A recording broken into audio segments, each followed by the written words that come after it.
All right. Well, tēnā tata katoa. Today is another step towards the water reform work that I've been leading over the last 4 years. And you know what? Since the 2016 Havelock North contamination event, we still have communities that operate on an intermittent boiled water notice. We still have communities that are affected by wastewater or stormwater going into oceans and streams and rivers so they can't swim in them. We still have communities where burst water pipes disrupt their daily life. So the proposition for change continues to increase as we work through what a successful water reform program looks like for New Zealand. And I've been really clear all the way along, is that if we are to proceed in a way where everybody, no matter where they live, in whatever town they live in New Zealand, they want the assurance of safe drinking water, if they want to make sure that they have a robust and resilient water infrastructure system that underpins growth within their communities, we need a reform program that will benefit everybody. So the work that we've been doing has culminated in a release of information. Some 3 weeks ago, we released information that identified that the significant funding challenge ahead of councils sits at about between 120 to 185 billion over the next 30 years. And this is a significant burden on councils who already cannot afford to invest the amount required to update and maintain their water infrastructure system. More than that, the information that we are going to be releasing today will give councils greater clarity and insight into the information they already have, applying the reform approach around an aggregated model about what that would mean for their ratepayers and for their wider council district. So Cabinet has determined that there will be 4 water entities, and those entities will be made up of a number of councils sitting alongside mana whenua groups over specifically designed water service entities to undertake what is now currently the water service delivery role that is dispersed widely amongst 67 councils. We're also releasing the design of the boundaries, but I need to be really clear that the intention is to continue to have conversations with councils and iwi mana whenua groups around the nature of those boundaries. To the best intents possible, we've tried to accommodate a number of things in the design of the boundaries. Obviously, council communities, because that has always been at the core, ensuring that there's some alignment to catchments. Again, the freshwater outcomes are core to this reform program. Also, the nature of the relationship between iwi and communities of interest. So there'll be further conversations with councils and communities around the way in which those 4 entities have been determined and the nature of the boundaries. If I step back a bit and look at the benefits of reform, nationwide in the first instance, it's projected that about 14 to 23 billion will be contributed to the GDP. And also up to 9,000 jobs, in addition to the ones that we've already got, can continue to grow as a result of investment in this area of infrastructure. The other area of opportunity that I've been encouraged by through signals from the water sector industry is working domestically to grow the workforce in this area. I think this is really important. It's a strategic conversation, but it's a useful one for local communities who want to ensure that they can, create local jobs and employment as a result of what we're doing here. I know that there are concerns out there, but again, the reform program has always been premised that everyone will benefit as a result of moving forward into this area. I don't think it's feasible any longer to have 67 territorial authorities delivering water services when the infrastructure investment challenge is so huge. So the case for change is compelling. There's been a number of consultations across the sector. We continue to engage with Local Government New Zealand on a range of detailed issues and the strategic direction that we're undertaking. So I'll take any questions. Are you worried about how many councils are objecting to these proposals? Look, there's a handful of councils that we anticipate will be in a very anxious period, partly because they wanted more information. Today's release of information that will go onto the DI website will help alleviate some of that anxiety. Then there are some councillors who have identified that they are uncomfortable with perhaps the benefits they think will not go to their ratepayers. But I can say this very clearly. For small councils who already don't have the rate-paying base to be able to afford to invest in infrastructure, they need to really look at the detail of the information that we're releasing today to help them make their decision. What do you say to those smaller councils like Whangarei that are worried that it's not going to benefit their population necessarily? Well, I did caution that Whangarei that don't make a decision prematurely before they saw the information that we're releasing today. They did know that we're releasing today's information, and I hope that it will help them understand what the benefits back to ratepayers will be. So in the modelling that we've got on the website, and if you care to have a look at the detail, the benefit of reform to Whangarei ratepayers sits at around about $800 over that 30-year period, and I think that's a significant benefit.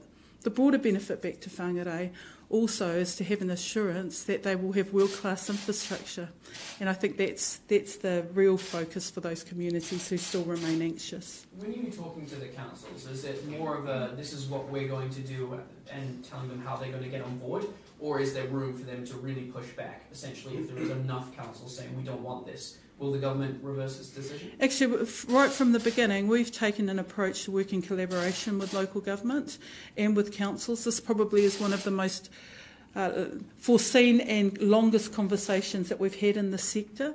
So it's not as if anything is a surprise. Obviously, trying to get a robust data set and information to help with the modelling has been a significant challenge, but they have been involved in this conversation all the way along. So out of the 67, how many have pushed back in these long-term conversations? I think throughout the whole conversation they've raised their anxieties around a number of things, but we didn't have the full set of information to provide a complete picture of what to enable the modelling. We now have a fairly reliable set of information to now forecast the benefits back to those councils.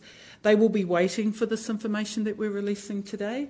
I invite them to go onto the DIA website to look at the dashboards that we're providing, to be able to, again, have a conversation around the council table, but more importantly, understand the benefits that will go to ratepayers. And I think where the rubber hits the road is how ratepayers will see the long-term vested interest of a reform program such as this. Can you rule out using some form of actual compulsion if councils resist?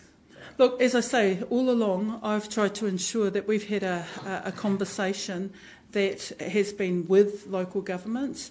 The approach that I'm taking to move forward is to continue to work with local government around areas of anxiety so that they can see that there is a compelling case for change. They've acknowledged that, and the way in which the reform program is implemented is the next conversation, and we need councils to see their information very clearly to be able to help them make their decision. Today's release of information will be that next step. So what are your advice ruling out compulsion though? It sounds like it's still been somewhere down the path. I think if we're doing this right and with local government, we're demonstrating that we are basing our reform program on good evidence and information from them themselves, but also that they see benefits not only to their council, but more importantly to ratepayers. At the end of the day, ratepayers don't want to rule out the opportunity of getting better benefits under a reform program such as this.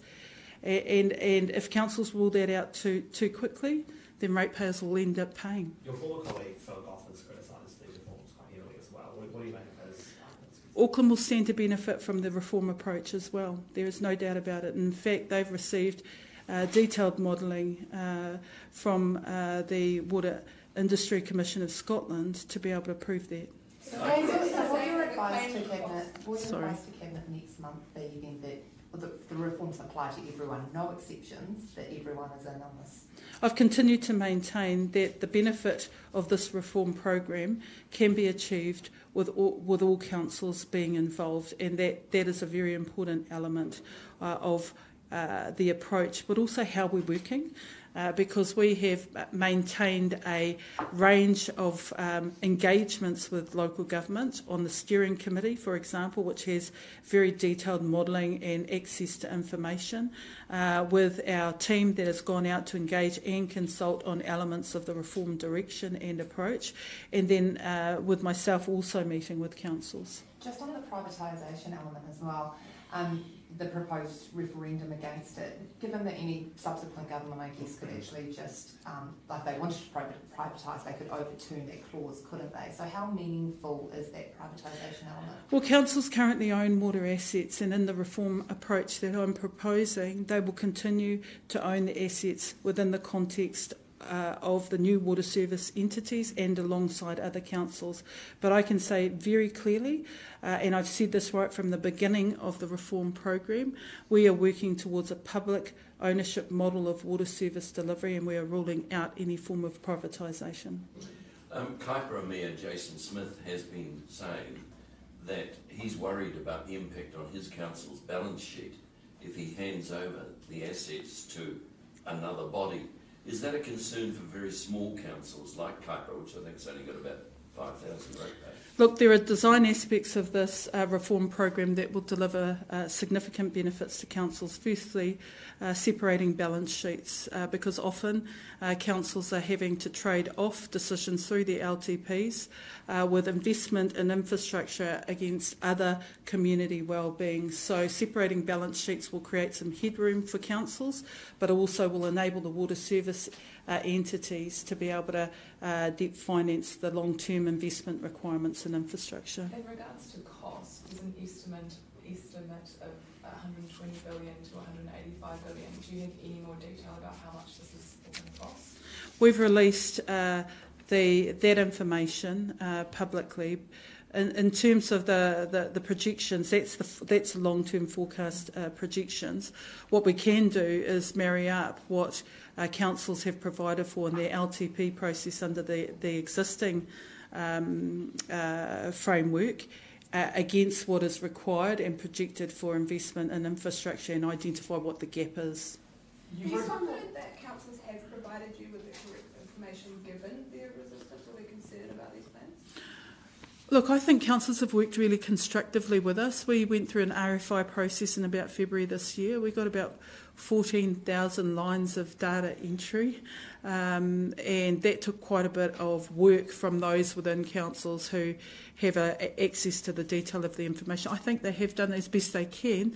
There's always place for human error, and we accept that, but we're as confident as we can be that the information councils have provided is the best that they can provide. And you're saying that once they see this, you want them to see the information that's released today. If they continue to have concerns, is the government willing to water down these figures? Well, I think we need to give councils time to digest the information. In fact, the time frame for release of information has been based on advice from Local Government New Zealand, that if we saturated councils with all the information all at once, it would just potentially overwhelm the bigger conversation around the benefits of reform. So we've heard that, which is why about 3 weeks ago we released the first lot of research to give a nationwide picture of what the impact of reform would be, and now this is council-specific data that will help councils see through the reform approach. Is the government willing to back down at all? I'm not sure whether there is a point to the question in that all councils have accepted that there is a case for change. In fact, there's a compelling case for change. They simply cannot afford to invest the amount that's required in water's infrastructure to be able to assure people that they will have access to safe drinking water, but also to improve the environmental impacts and what gets sent through our wastewater and stormwater system out into our natural environment. A number of them are unhappy. Southland, for example, says that the Wellington water structure works, that their long-term plan kind of has it covered and that they actually just need more money from central government. Would you look at taking on board their feedback more and changing the direction if you keep hearing negative feedback from council? Well, Wellington Water also had the benefit of the Water Industry Commission of Scotland doing a very specific piece of work on their arrangements. And again, the Wellington Water arrangements can benefit under this reform program. Coming back to your question about councils continuing to come back to government, this is again the challenge, and it highlights the issue that because councils cannot afford to invest in their infrastructure, often they do come back to central government. What I'm proposing is a model that gives all councils greater assurance that the long-term investment in infrastructure can be done in a way where we're separating balance sheets from council, and we're enabling these water service entities to actually significantly invest in the long term in core infrastructure that will underpin opportunities for growth and development, but also improve quality of life outcomes. Why have an entity that crosses the Cook Strait? Why have an entity that takes up both the top of the South Island and the lower North Island? Well, you know, the way that water the investment in water's infrastructure works is they need a very wide footprint anyway, so it wouldn't, the separation between islands isn't so material as the scale of the scale and size of the entity and the population that they're servicing. Why has the government already started an advertising campaign on this before this was announced? What was your thinking behind that? Well, there's quite a few complex issues within the water reform program, and ultimately the benefits have to be demonstrable to people who pay their rates and expect a certain quality of service. There should be no difference for someone who's living in Te Kao, Te Awamutu, Te Aroha or Tauranga about the quality of their water service delivery, access to safe drinking water, better storm and wastewater systems to improve environmental outcomes. The sad fact of the matter is right now there's huge variability. But in terms of, I mean, you could be talking to councils about this and mayors by themselves. Why did this have to be a public advertising campaign? Was it a way to put pressure on the councils, people that might not want to come around to this, to have their ratepayer base saying, actually, this is a good idea? Councils are representatives of their communities. It's really important that ratepayers understand the benefits of reform. During the reform process, we heard from the likes of Morganui Hapu that they've just started to get the ear of local councils, and now we're going to have these 4 regional entities, and they're concerned that they're not going to have their concerns about waters heard within those entities. How have you taken that into account? Oh, right now, iwi don't really have a say on how water service delivery occurs. What this opportunity provides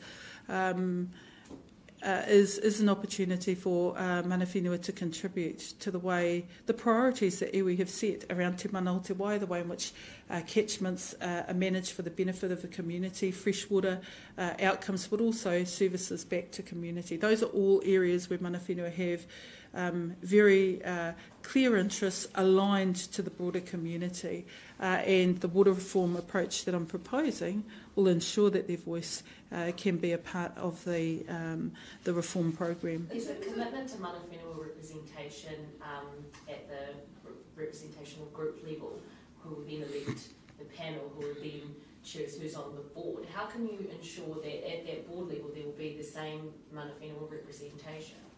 Well, you can always ensure that hardwired into the legislation and the qualities that are required at the board level, that account is given to te tiriti o Waitangi, to mātauranga Māori. All those things that go hand in hand with what mana whenua have already expressed are required to give effect to te mana o te wai obligations. So that's how we've been holding that conversation together. Will you give a commitment to having 50-50, say, for instance, mana whenua and other board member representation on those entities? At the partnership level, in terms of governance oversight, I think that's entirely achievable. But let's be very clear that that is 2 steps away from the directors that are required to have the requisite skill set to be able to undertake the governance of these water service entities. So will mana whenua voices or contributions have any teeth in this?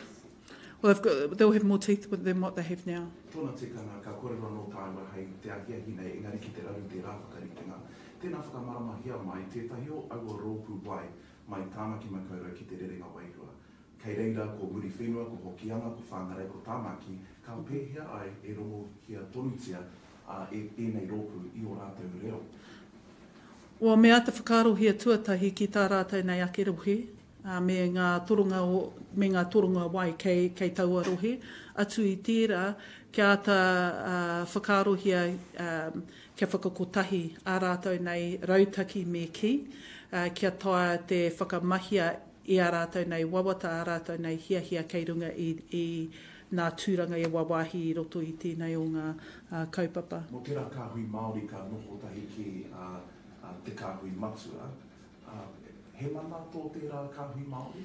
He mana atu i te āhuatanga o Inaia nei. Karekau he wāhanga ki ngai Māori ki te whakapuare ā rātou nei hiahia pāna ki te mana o te wai ara te whakamahia i ngā painga mo te wai, mo te katoa, i raro i ngā kaupapa o Inaia nei. Āpōpō, i roto i enei tinihanga, ko te tikanga kia kuhu mai te aronga Māori i runga i ngā āhuatanga ki tēnei o ngā kaupapa.